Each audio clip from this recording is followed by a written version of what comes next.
Et aujourd'hui, nous clôturons notre visite du Canet, situé dans le 14e arrondissement marseillais. Je vous propose de regarder ce reportage sur les restaurants de la station Alexandre. C'est un sujet signé Romain Péric. Réhabilitée dans le respect d'une architecture exceptionnelle, la station Alexandre a su profiter de la deuxième zone franche de Marseille et accueille aujourd'hui une centaine d'activités, un espace convivial où la restauration a su trouver sa place. Alors ici c'est la salle il n'y avait rien quand on est venu, c'est nous qui avons complètement créé le restaurant, mais le bâtiment nous a accrochés. Puis je vous dis, la terrasse immense, à Marseille c'est quand même rare, le palmier et ce décalage donc entre le quartier et les gens comme ça qui mangent. On a des gens qui viennent du centre-ville, on a des gens qui viennent même de la corniche, où on ratisse un peu large, hein, ouais. Parce que je pense, encore une fois, cette terrasse qui est vraiment... regardez, on est quel jour aujourd'hui, le 11 ou le 12 janvier, et tout le monde mange dehors, en t-shirt, tranquille. Et ça c'est top. On nous réclame les 2 requins qui étaient à suivre. Ici, au bistrot Alexandre, on préfère une cuisine familiale améliorée. Et si vous souhaitez profiter d'une cuisine italienne, au cœur de l'Atrium, Il Barocco vous accueille dans un cadre théâtral à la décoration chargée. Un décor à l'ancienne, fondu dans le style du bâtiment, une recette qui a l'air de bien marcher. Le midi, on fait à peu près une centaine de couverts par service. Et à côté de ça, on fait des prestations le soir pour des sociétés, des soirées privées. On le fait ici dans le restaurant. Donc bon, on peut aller jusqu'à 50-60 personnes.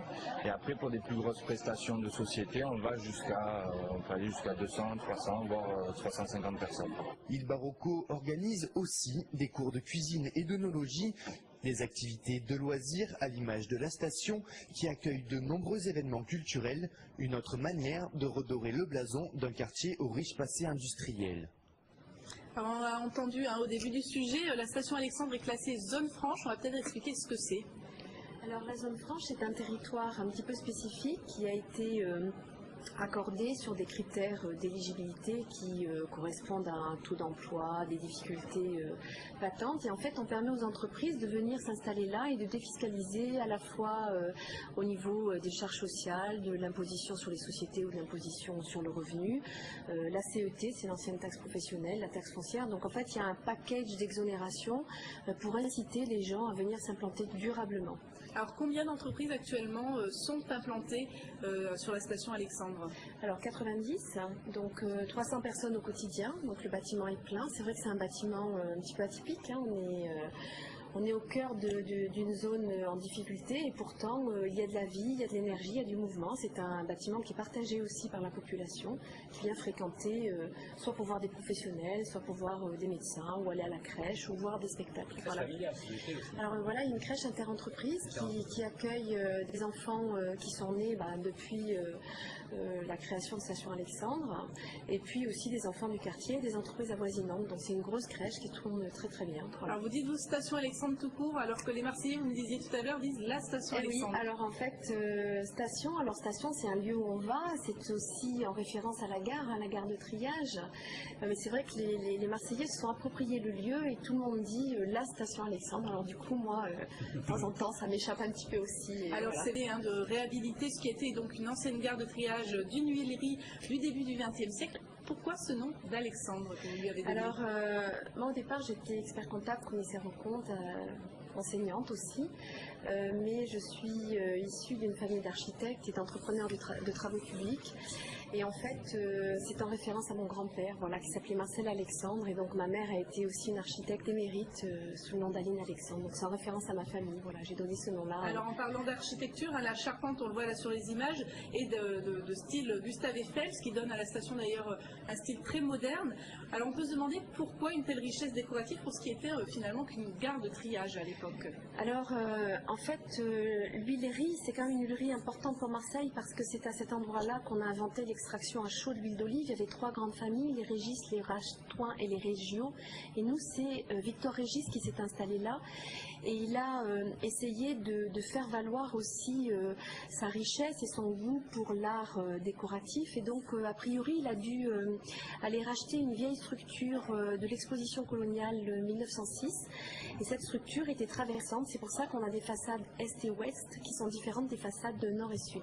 C'est un très très beau bâtiment qui a un vocabulaire architectural très très étonnant. Oui. Alors la station Alexandre, c'est également une salle de spectacle, hein, ce n'est pas qu'un village d'entreprise, donc dans l'atrium. Alors c'est très bien sonorisé, hein, même pour les personnes malentendantes, mais vous n'accueillez pas que des groupes de musique. Alors c'est une ligne artistique effectivement qui est dédiée aux musiques classiques, au jazz, à l'opéra, mais on y agrège souvent des arts du cirque, de la danse, du mime. C'est un lieu de spectacle vivant et avec une programmation très grand public, très accessible pour tout le monde.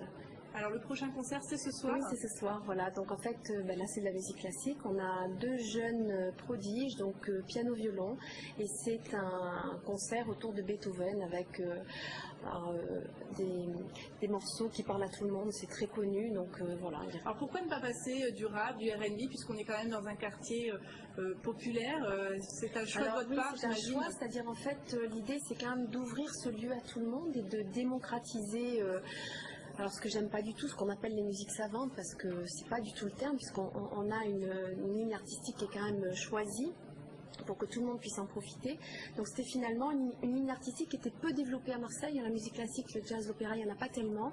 Et puis c'était aussi un espèce de pied de nez qui correspondait à la réhabilitation et à l'intégration dans le quartier, faire du beau et du classique aussi, parce que la structure Eiffel, ça fait référence aussi à l'architecture, c'est devenu de l'architecture industrielle classique. Voilà. Et puis dans votre sens, c'est faire venir des gens d'autres quartiers qui iront jamais au Canet, ils vont le soir, moi ça m'est déjà arrivé avec des concerts, il y a des gens des mélanges de population, ils Alors, viennent à la station c'est Alexandre. une vraie réussite parce qu'on a un public mélangé, on le voit parce qu'on a une billetterie informatisée, donc on a des gens qui viennent de Marseille, des quartiers sud, d'Aubagne, d'Avignon, d'Aix, parce qu'on choisit des artistes quand même pour les connaisseurs, mais comme c'est accessible à tout le monde, on a aussi des gens du village, du Canet, de Saint-Barthélemy, et donc on a à peu près une population 50-50, voilà, donc ça c'est une vraie réussite et la mixité elle est là.